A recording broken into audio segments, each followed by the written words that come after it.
क्या हो कल सुबह उठकर हर इंडियंस राइट्स मांगना शुरू कर दे और ड्यूटीज़ फॉलो करना ही बंद कर दे।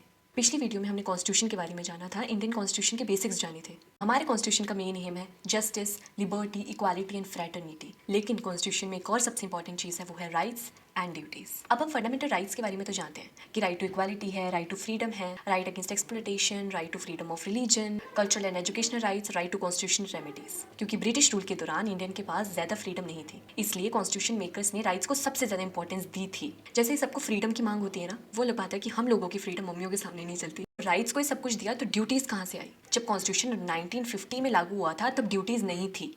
1976 में 42nd कॉन्स्टिट्यूशन अमेंडमेंट मतलब कि चेंज के दौरान ऐड की गई। उस टाइम देश में इमरजेंसी लगी थी, 1975 से 77 का पीरियड चल रहा था। क्योंकि गवर्नमेंट का मानना था कि लोग राइट्स के बारे में तो जानते हैं पर ड्यूटीज़ पर कम ध्यान दे रहे हैं। पर ड्यूटीज़ है क्या? ड्यूटीज़ का मतलब होता है एक तरह की रिस्पॉन्सिबिलिटी, ऑब्लिगेशन।